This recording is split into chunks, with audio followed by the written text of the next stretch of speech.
이 시간 하나님께서 우리에게 주시는 말씀은 사무엘상 3장 4절에서 10절까지의 말씀입니다.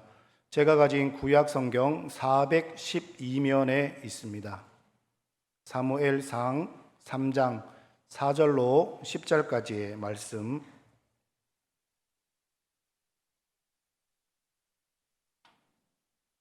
다 찾으셨으면 제가 봉독해 드리겠습니다. 여호와께서 사무엘을 부르시는지라 그가 대답하되 내가 여기 있나이다 하고 엘리에게로 달려가서 이르되 당신이 나를 부르셨기로 내가 여기 있나이다 하니 그가 이르되 나는 부르지 아니하였으니 다시 누우라 하는지라 그가 가서 누웠더니 여호와께서 다시 사무엘을 부르시는지라 사무엘이 일어나 엘리에게로 가서 이르되 당신이 나를 부르셨기로 내가 여기 있나이다 하니 그가 대답하되 내 아들아 내가 부르지 아니하였으니 다시 누우라 하니라. 사무엘이 아직 여호와를 알지 못하고 여호와의 말씀도 아직 그에게 나타나지 아니한 때라. 여호와께서 세 번째 사무엘을 부르시는지라 그가 일어나 엘리에게로 가서 이르되 당신이 나를 부르셨기로 내가 여기 있나이다 하니 엘리가 여호와께서 이 아이를 부르시는 줄을 깨닫고 엘리가 사무엘에게 이르되 가서 누웠다가 그가 너를 부르시거든 내가 말하기를 여호와여 말씀하옵소서 주의 종이 듣겠나이다 하라 하니 이에 사무엘이 가서 자기 처소에 누우니라. 여호와께서 임하여 서서 전과 같이 사무엘아 사무엘아 부르시는지라 사무엘이 이르되 말씀하옵소서 주의 종이 듣겠나이다 하니 아멘. 오늘 말씀을 생각하면서 한번 따라하겠습니다. 하나님 말씀하옵소서. 종이 듣겠습니다. 아멘. 예, 하나님의 음성은 우리에게 참으로 다양하게 들려옵니다. 성경 말씀을 통해서 또 설교 말씀을 통해서 또 성도들을 통해서 이웃들을 통해서 또 어떤 경우에는 믿지 않는 사람을 통해서 어떤 사건 사고와 통해서 또 심지어는 짐승을 통해서도 하나님께서 우리에게 말씀하시고 계시하기도 합니다. 저도 신학을 하기 전에 하나님께서 과연 나를 부르셨는가, 그것이 분명한 기도한 분의 계시였다고 하지만은 저는 또 다른 방법으로도 확인하고자 많은 갈등과 또 기도의 그 기간들을 보낸 기억들이 납니다. 결국 저는 하나님의 말씀에 순종하였습니다. 그런데 이제 우리의 삶의 현실은 사실 하나님께서 말씀하시는 것에 대해서 여러 가지 방법으로 우리에게 말씀하시죠. 근데 참 분명하게 이 말씀이라는 이 하나님의 계시 앞에, 하나님의 직접적인 또 뜻 앞에도 우리가 망설일 때가 있습니다. 그게 뭐냐면은 우리 삶의 현실이 너무나 많이 복잡하고 분주하고 바쁘게 얽매여 있기 때문입니다. 이 부분에 대해서 우리가 포기하고 내려놓기라는 것은 결코 쉽지가 않죠. 그래서 하나님의 말씀인 줄 알지만은 차일피일 미루다가 나중에 하나님의 강력한 제재를 받게 되는 경우도 있습니다. 그래서 그것이 이제 하나님 말씀과의 그런 그 관계가 단절되어지면은 하나님의 어떤 실질적인 영적인 성장이나 성숙에 이를 수가 없게 되는 것이고 오히려 영적인 퇴보와 결국에는 하나님 말씀을 거부하는 지경에 이르게 된다라는 것입니다. 그러므로 하나님께서 말씀하셨을 때에 적극적으로 여러분 순종하시고 결단하시는 저와 여러분 되시기 바랍니다. 엘리 제사장은 하나님께서 여러 가지 방법을 통해서 자신에게 말씀하시는 것을 알고 있었습니다. 그가 평생을 하나님의 성전에서 기도하는 사람으로 또 말씀을 가까이 하는 사람으로 있었기 때문에 그가 기본적인 신앙의 그런 역사는 어떻게 하는가 이것에 대해 알고 있었거든요. 그러나 엘리는 하나님보다도 자신의 삶의 기득권과 자신의 아들들을 더 귀하게 여기며 사랑했습니다. 그래서 하나님께서 경고하셨음에도 불구하고 모른 척하고 계속 하나님의 말씀을 무시하게 되죠. 결국 자신의 가족들은 물론 이스라엘까지도 엄청난 어려움을 겪게 되는 결과에 이르게 됩니다. 그런데 한편으로는 어린 사무엘, 그 성전에서 자란 어린 사무엘은 엘리 제사장 앞에서도 여호와 하나님을 섬기는 일에 게으르지 않았다는 것을 알 수가 있습니다. 이 사무엘이 태어날 당시에 영적으로는 참으로 어두운 시대였고 이스라엘은 너무나 암울한 시대였다라는 거죠. 각기 소견에 옳은 대로 행하고 하나님의 말씀에 귀를 기울이지 않는 시대였다라는 것을 알 수가 있는데요.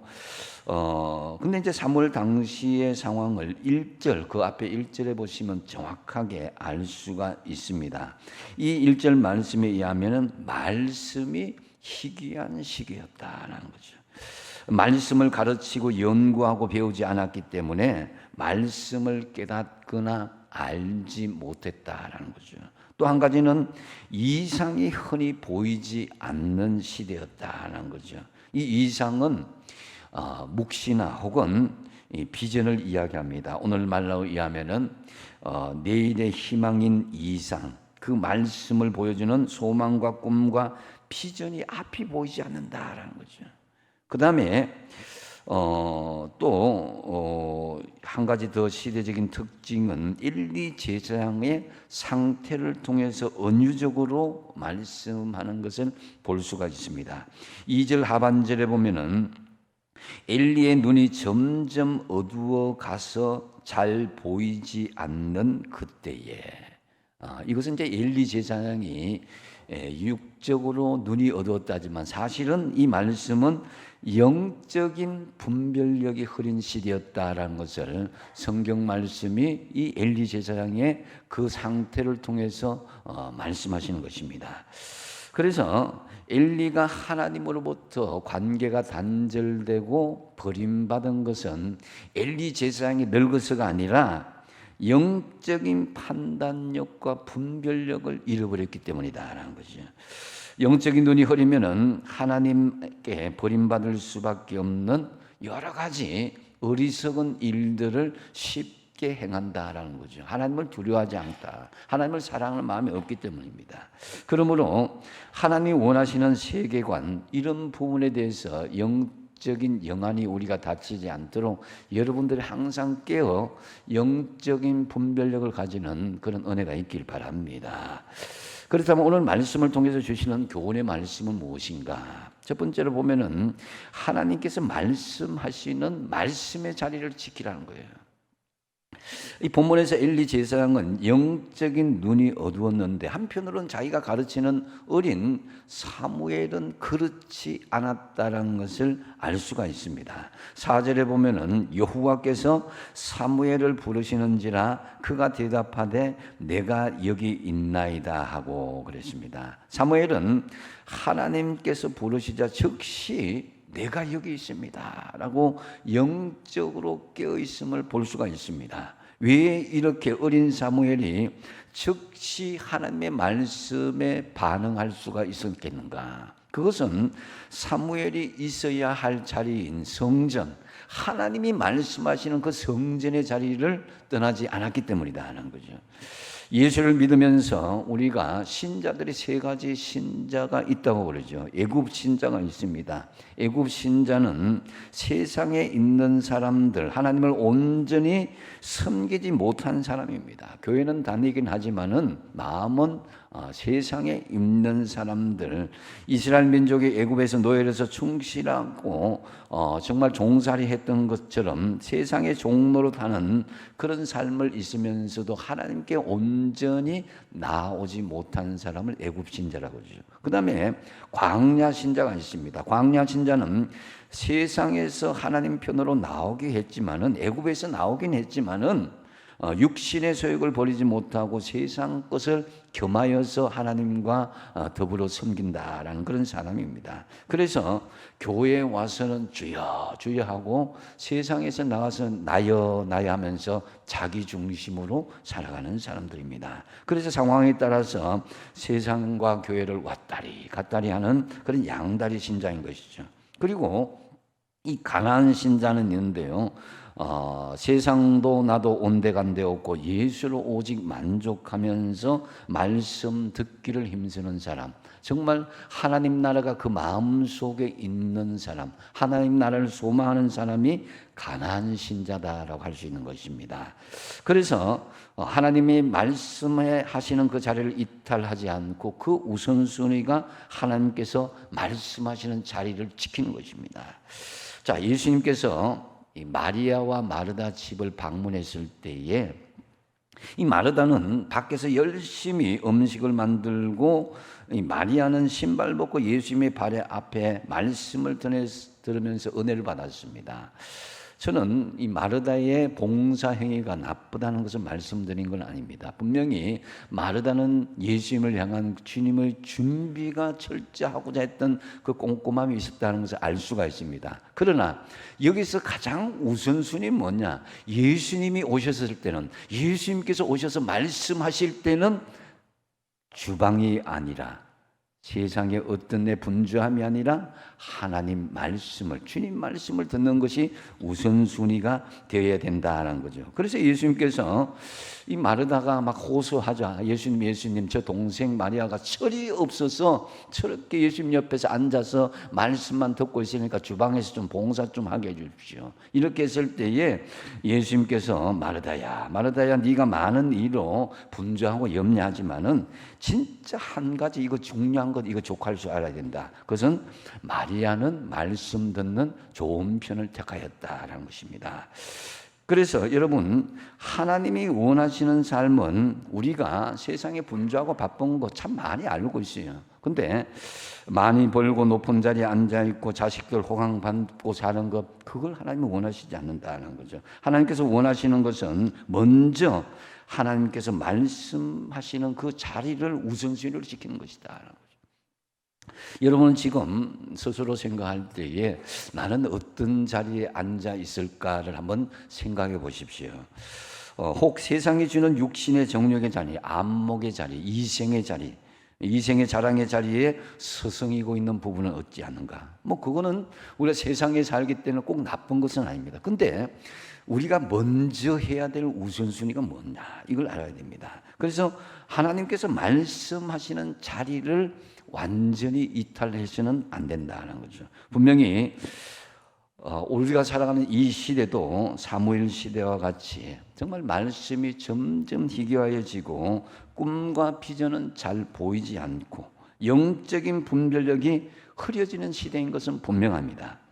그렇기 때문에 저와 여러분, 하나님께서 부르신 가정, 또 여러분의 일터, 또 그리고 교회에 주신 여러분의 거룩한 자리, 그 말씀의 자리를 이탈하지 않고 깨어 있으므로 늘 하나님께서 주시는 말씀을 받는 그런 여러분이 되시기 바랍니다. 두 번째로 주시는 교훈은 말씀하시면 즉각 시행하라는 것을 오늘 본문을 통해서 알 수가 있습니다. 자, 5절과 6절에 보시면은 사무엘은 하나님께서 부르셨을 때에 즉각적으로 반응하여서 엘리에게로 달려갑니다. 그것도 연속적으로 말씀했음에도 불구하고 그 말씀을 무시하지 않고 계속하여서 나아갑니다. 3번이나 그렇게 반복하게 되죠. 여러분, 여기서 우리가 볼 것은 사무엘과 현 제사장인 엘리 제사장을 비교할 수가 있습니다. 왜 엘리의 가문, 이 제사장 가문이 멸망을 했는가? 그것은 하나님께서 말씀하셨을 때에 사무엘이요 그런 반응을 가지고 왔을 때 엘리 제사장도 깨달았어요. 하나님께서 말씀하시는구나. 이 영적인 자신의 어떤 그런 경험들을 했기 때문에 분명히 깨달았다 이거죠. 그러면은 이 사무엘에게만 말할 것이 아니라 자신도 깨어서 그 말씀에 경청하고자 하는 것에 동참할 수 있어야 된다라는 거죠. 그래서 이 말씀하셨을 때에 무시하고 강 건너 불구경하는 것처럼 사무엘아 그러면 이렇게 말해라고 영적인 목회의 노하우만 이 사무엘에게만 이야기했고 자기는 거기에서 빠졌다는 거죠. 말씀에 같이 동참하지 않았다는 것입니다. 여러분, 하나님께서 말씀하시면은 여러 가지로 말씀하시거든요. 그러면은 즉각 반응하시고 시행하시는 여러분 되시기 바랍니다. 왜 갑작스럽게 질병이 왔는가?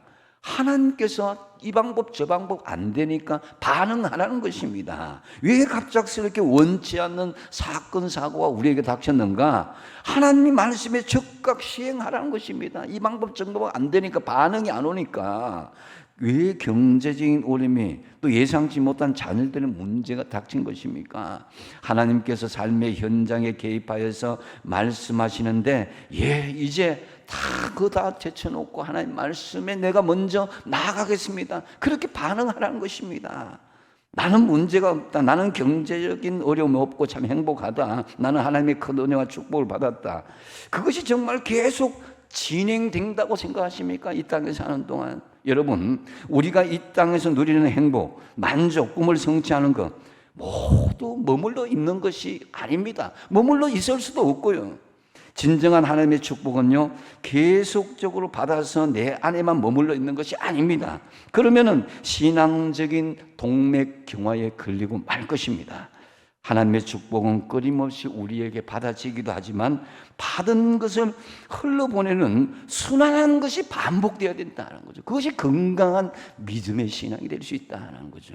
여러분이 하나님의 은혜를 받고 하나님의 사랑을 받고 하나님의 축복을 받았다. 그럼 내 속에 머물러 있는 것이 아니라 그것을 흘러보내는 역사가 계속 순환될 수 있어야 된다는 거죠.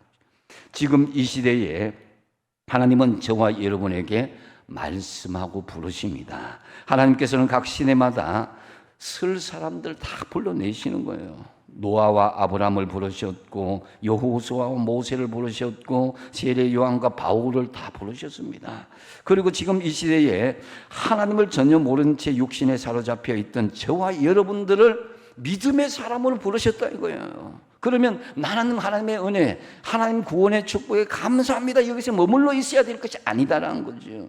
도무지 감당할 수 없는 은혜요 축복인 그 사명을 나에게 이제 주어졌는데 그것을 이제 사회와 여러분의 삶의 현장에 열방을 향하여서 그것이 흘러나가고 하나님의 백성들이 구원받기를 원하는 것이 하나님의 마음이다라는 거죠.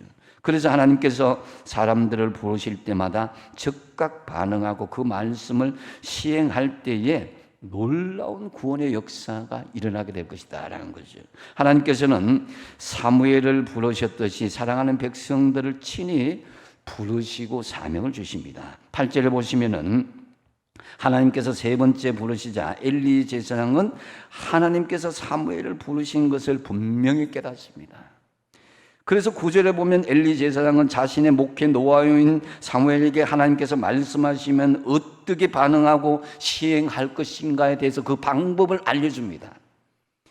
엘리가 사무엘에게 이르되 가서 누웠다가 그가 너를 부르시거든 내가 말하기를 어떻게 해요? 어떻게 얘기합니까? 여호와여 어떻게 하라고요? 말씀하옵소서. 주의 종이 듣겠나이다 하라 하니 이에 사무엘이 가서 자기 처소에 누웠다 그랬습니다. 여러분, 하나님께서 말씀하셨을 때에 즉각 시행하는 우리의 반응이 무엇이냐? 여호와여 말씀하옵소서 주의 종이 듣겠나이다 라고 대답하라는 거예요. 여러분, 하나님께서 내게 주시는 그 음성을 무시하지 마십시오. 내게 주시는 하나님의 말씀을 멸시하지 마십시오. 내게 하나님께서 말씀하셨다고 여기신다면 그 말씀을 멸시하거나 무시하는 것이 아니라 즉각적으로 시행하고 우선순위를 두라는 거예요. 그래야 하나님께서 우리를 통해서 계속 일하실 수가 있는 것입니다. 하나님께서 여러분을 통해서 지금도 일하시고 계십니다. 할렐루야. 여러분을 사용하시고자 하는 것이 있습니다. 그래서 사도행전 10장 33절에 보면은 고넬료가 하나님의 말씀을 가지고 온 베드로에게 이렇게 고백합니다. 같이 한번 읽어보겠습니다. 시작. 내가 곧 당신에게 사람을 보내었는데 오셨으니 잘하였나이다. 이제 우리는 주께서 당신에게 명하신 모든 것을 듣고자 하여 다 하나님 앞에 있나이다. 아멘. 자, 고넬료는 어떻게 합니까? 이 말씀을 한마디로 하면 다 하나님의 말씀을 받을 준비가 되어 있습니다. 말씀하시란 거예요. 기대를 가지고 기다리고 있으니까 하나님 말씀하시면 제가 듣겠습니다. 이런 자세로 고넬료가 베드로를 영접하였다라는 거죠. 그런데 엘리의 아들이요 제사장이었던 홈리와 비느하스 또 사울 왕을 보면은 하나님으로부터 버림받을 수밖에 없었던 이유가 뭡니까? 하나님의 말씀하셨는데도 불구하고 하나님의 말씀을 들으려는 의도가 없었다라는 거죠. 그러려는 마음이 없었습니다. 그래서 하나님에 의해서 이스라엘의 제사장이요 선지자요 사사로 세움을 받은 어린 사무엘이 오히려 하나님 말씀에 적극 순종하고 시행할 준비로 하나님께서 그를 사용하기 시작했다라는 거죠. 자, 하나님은 지금도 저와 여러분을 통해서 일하고 계십니다. 그러므로 우리는 다만 하나님께서 말씀하시면은 적극 순종하고 시행하는 저와 여러분 되시기를 바랍니다. 세 번째 우리에게 주시는 교훈은 말씀하시면 본분에 맞게 절대 순종하라 이렇게 말씀합니다. 10절에 보면은 여호와께서 임하여 서서 전과 같이 사무엘아 사무엘아 부르시는지라 사무엘이 이르되 말씀하옵소서 주의 종이 듣겠나이다 라고 말씀합니다. 여기서 사무엘은 자신의 신분을 뭐라고 그럽니까? 하나님의 종이다, 주의 종이다는 거예요. 예? 그래서 비록 엘리 제사장이 알려준 것이지만 사무엘은 하나님의 종이라는 본분을 밝히면서 하나님의 말씀을 듣고자 했던 것을 볼 수가 있습니다. 이 종이란 말은 히브리어로 에베드라라는 말인데 노예를 이야기하는 거예요. 노예. 이것은 하나님의 말씀을 듣는 태도에 있어서 우리의 위치가 정말 노예와 종의 태도로 나아가야 된다는 거죠. 그래서 우리는 하나님의 말씀을 종의 본분에 맞게 시행할 수 있어야 됩니다. 주인이 말씀하면 종과 노예는 시행하지 않으면 그게 있을 자격이 없는 거죠. 여러분 바울을 보십시오. 바울은 분명히 많은 지식과 학식이 있었고 특권들을 가지고 있었습니다. 초대왕 사울의 지파 베냐민 지파의 후손에다가 바리새인이었고 배움과 사회적 지위가 상당히 상위권에 있었죠. 그래서 자유자요 사도요 주를 본 지혜로운 사람이었습니다. 사도란 당시 교회를 전적으로 책임지고 봉사하는 자로서 그 권위 하나만으로도 그 자유를 누릴 수 있는 권세가 대단했습니다.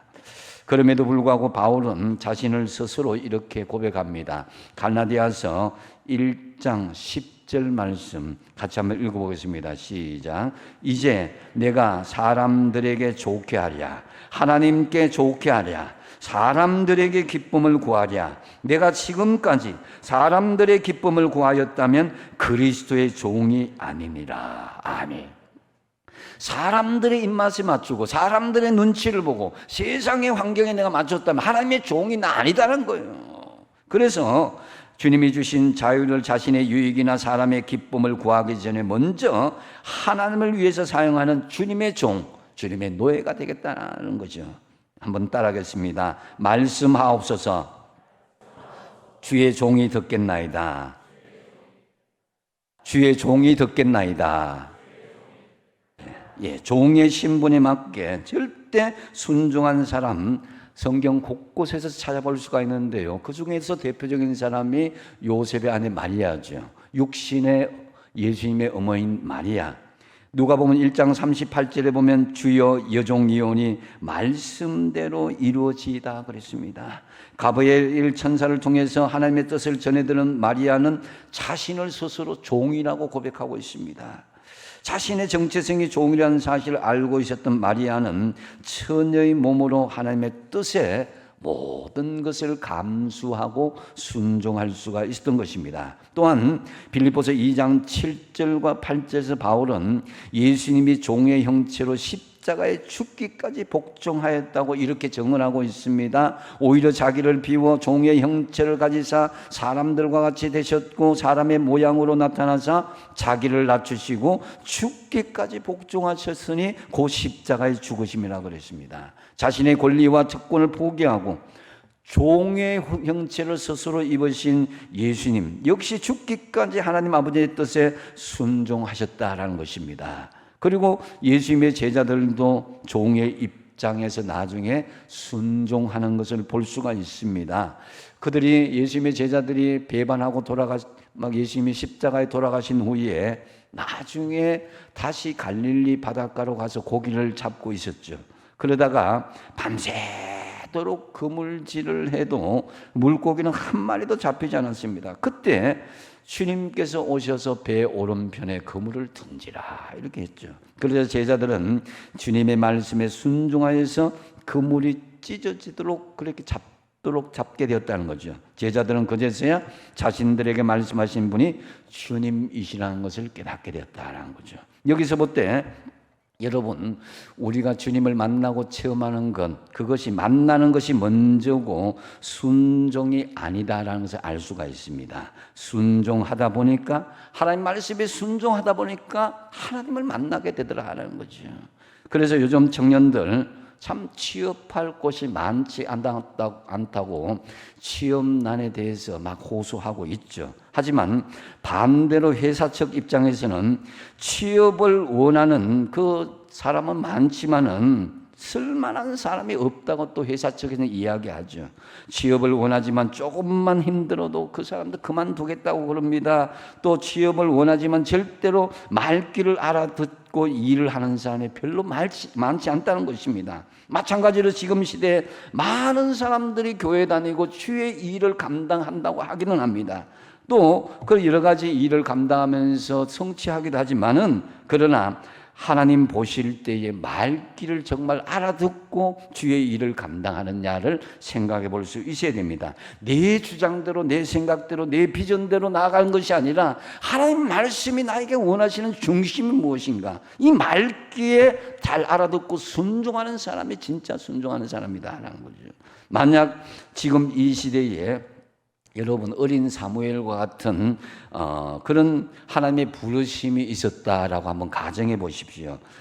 그래서 이것이 이제 면접이다 생각한다면은 우리가 그 사무엘과 같이 숙박을 이렇게 하게 되었다, 성전에서 하게 되었는데 갑자기 부르는 거예요. 아버지가 부르고 학교 선생님이 불러내는 거예요. 한 번도 아니고 두 번도 아니고 막 짜증도 나고 막 이렇게 하는데 우리가 가야 될 분은 가야 되고 만나야 될 분 만날 수도 있는 거죠. 그죠? 그래서 전화도 받고 그 어르신들의 말씀을 들어야 되는데 내가 지금 이 일에 바쁘다 하고 막 할 수는 없는 거죠. 회사 또 사장이 어떻게 주문이 또 올 수 있는데 또 회사에서 측에서 요구하는 것을 들어야 된다. 피곤하니까 내가 지금 피곤하니까 들을 수가 없다. 이렇게 뭐 3번, 4번 불러도 응답하지 않을 수도 있다는 거예요. 내가 지금 피곤한데, 내가 지금 원하는 것이 있는데, 회사에서 원하는 게 뭔지, 또 우리께 내가 가정에서 갑자기 무슨 이거 원하는 걸 하는지, 내가 어떻게 지금 형편이 이런데, 이렇게 해서는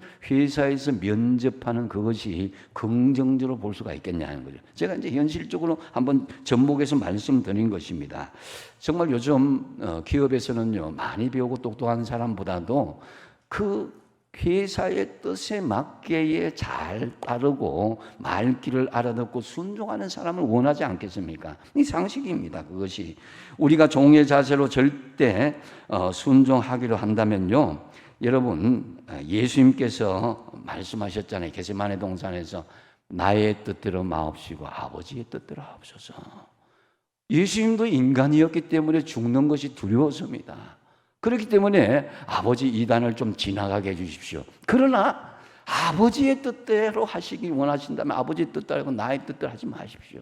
이게 순종하는 자세의 근본적인 그 중심이 있어야 된다는 거죠. 어떤 사람은 하나님께서 말씀하시는 것을 듣지 못하는 사람이 있습니다. 이 사람은 둘 중에 하나입니다. 먼저는 사무엘과 같이 어려서 말귀를 못 알아듣는 사람, 하나님의 말씀에 대해서 잘 깨우치지 못한 사람, 이 교회에 익숙하지 않은 사람, 이 신앙적으로 어린 사람들은 그럴 수도 있죠. 그다음 또 한 가지는 말씀에 순종하고자 하는 자세가 되어 있지 않기 때문에 하나님 말씀하셔도 듣지 못하는 거예요.